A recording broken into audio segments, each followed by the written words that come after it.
شدائد مرگ، موت کے وقت کی تکلیف اور مصیبتیں۔ حجۃ الاسلام امام محمد غزالی رضی اللہ عنہ کی کتاب مکاشفۃ القلوب سے۔ السلام علیکم۔ حضرت حسن رضی اللہ عنہ سے مروی ہے کہ حضور صلی اللہ علیہ وسلم نے موت اور اس کے تکلیف کا تذکرہ فرماتے ہوئے ارشاد فرمایا ہے کہ یہ تکلیف تلوار سے لگنے والی 300 چوٹوں کے برابر ہوتی ہے۔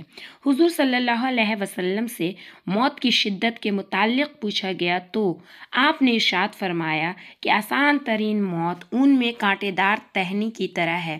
اسے جب کھینچا جائے گا تو اس کے ساتھ ضرور کچھ نہ کچھ اون بھی کھینچی چلی آئے گی۔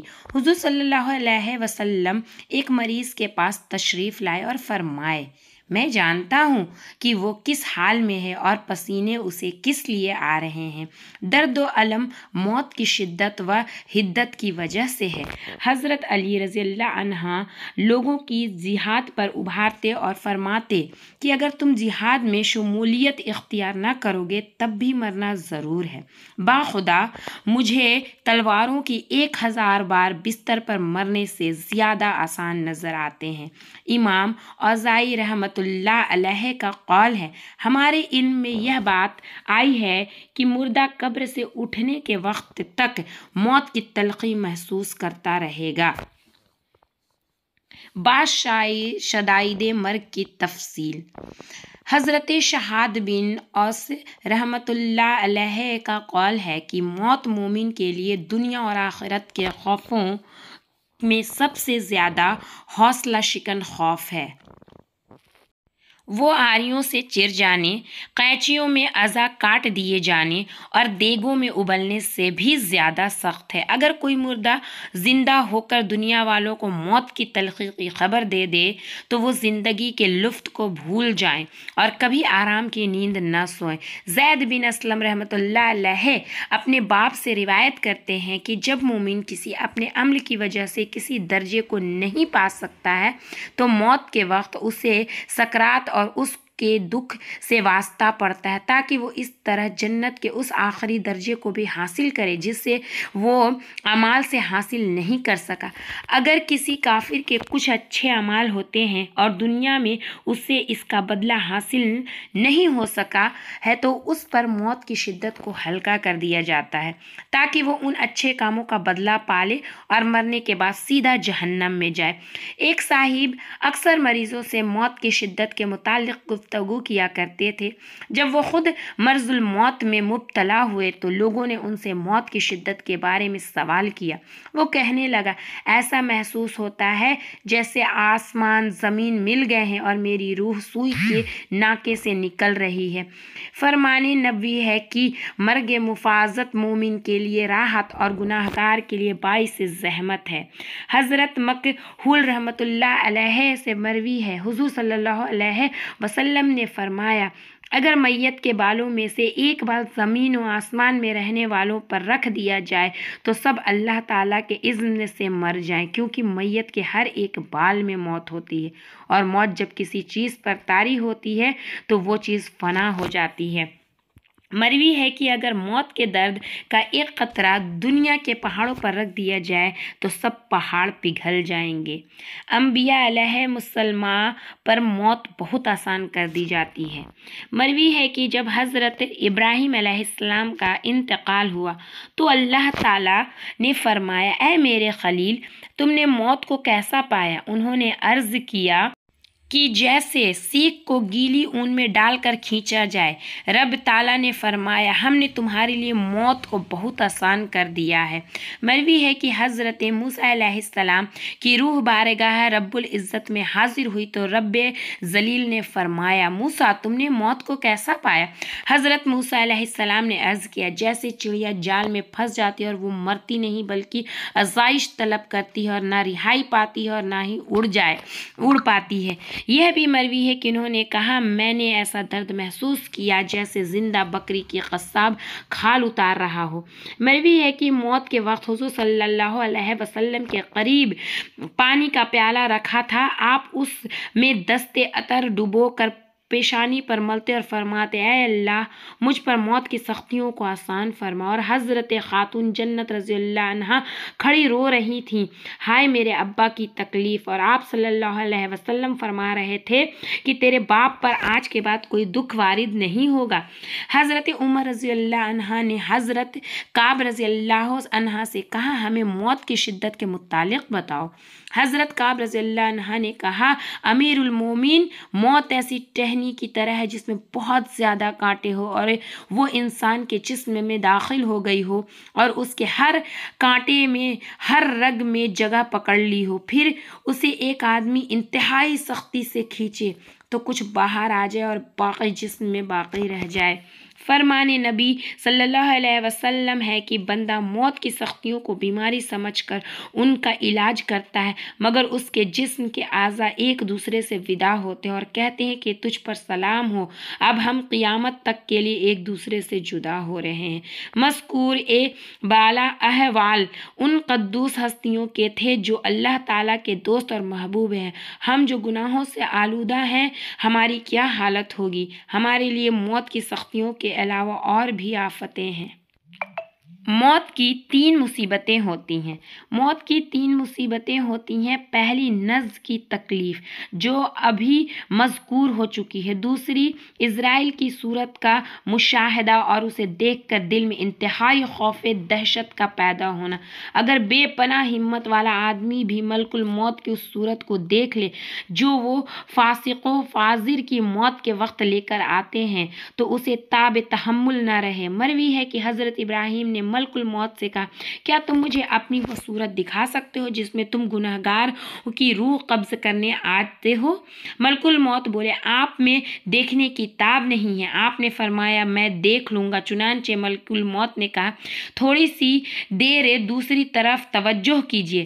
جب آپ نے کچھ دیر کے بعد دیکھا تو ایک کالا سیاہ آدمی جس کے رونگٹے کھڑے ہوئے تھے، بدبو کے بھپکے اٹھک رہے تھے، سیاہ کپڑے پہنے ہوئے اور اس کے منہ اور نتنوں سے آگ کے شعلے نکل رہے تھے اور دھواں اٹھ رہا تھا، سامنے نظر آیا۔ حضرت ابراہیم علیہ السلام یہ منظر دیکھ کر بے ہوش ہو گئے۔ جب آپ کو ہوش آیا تو دیکھا کہ ملک الموت سابقہ شکل میں بیٹھے ہوئے تھے۔ آپ نے فرمایا اگر فاسق و فاجر کے لیے موت کی اور کوئی سختی نہ ہو تب بھی صرف تمہاری صورت دیکھنا ہی ان کے لیے بہت بڑا عذاب ہے۔ حضرت ابو ہریرہ رضی اللہ عنہ سے مروی ہے حضرت داؤد علیہ السلام انتہائی غیرت مند جوان تھے۔ جب آپ باہر تشریف لے جاتے تو دروازے بند کر جاتے۔ ایک دن آپ گھر کے دروازے بند کر کے باہر تشریف لے آئے۔ آپ کی زوجہ محترمہ نے دیکھا کہ صحن میں ایک آدمی کھڑا ہوا تھا۔ وہ بولی نہ جانے اس کو کس نے گھر میں داخل ہونے دیا، اگر داؤد علیہ السلام آ گئے تو ضرور انہیں دکھ پہنچے گا۔ پھر حضرت داؤد تشریف لائے اور اسے کھڑا دیکھ کر پوچھا کون ہو؟ اس نے کہا میں وہ ہوں جو بادشاہوں سے بھی نہیں ڈرتا، نہ کوئی پردہ میری راہ میں حائل ہوتا ہے۔ حضرت داؤد خاموش کھڑے رہ گئے اور فرمایا تب تو تم ملک الموت ہو۔ ایک قصائصر سے حضرت عیسیٰ علیہ السلام کی گفتگو۔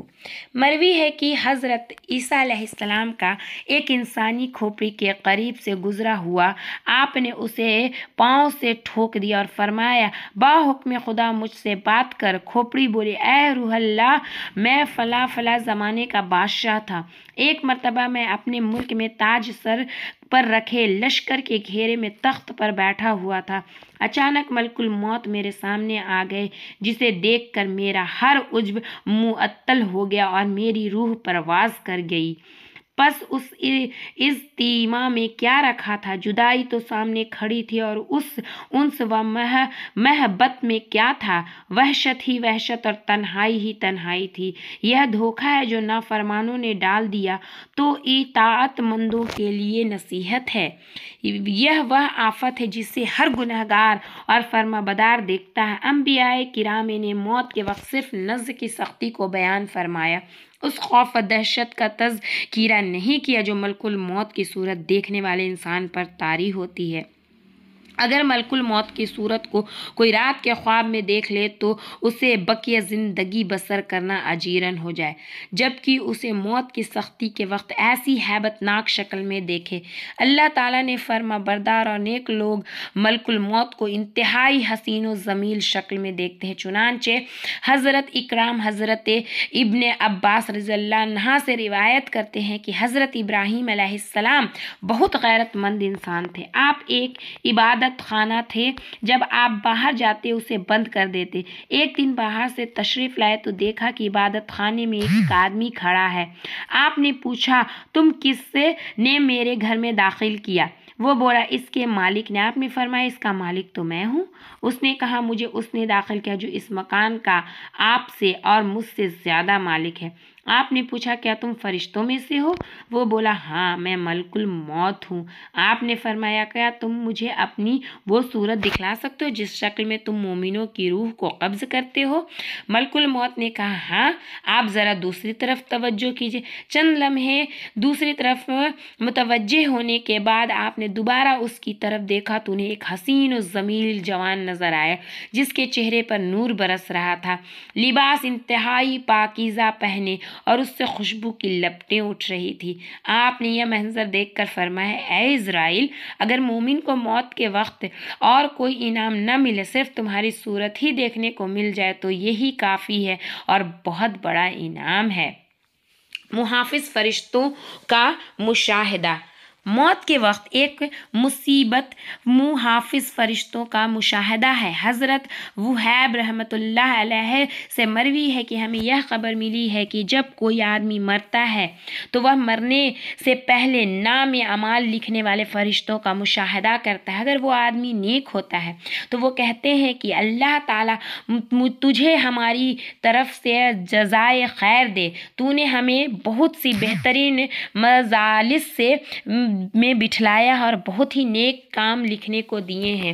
اور اگر مرنے والا گنہگار ہوتا ہے تو وہ کہتے ہیں کہ اللہ تجھے ہماری طرف سے جزائے خیر نہ دے، تو نے بہت ہی بری مجالس میں ہمیں بٹھلایا اور گناہوں اور فحش کلام سننے پر مجبور کیا، اللہ تجھے بہتر جزا نہ دے۔ اس وقت انسان کی آنکھیں کھلی کی کھلی رہ جاتی اور وہ کسی چیز کو نہیں دیکھ پاتا سوائے اللہ تعالیٰ کے فرشتوں کے۔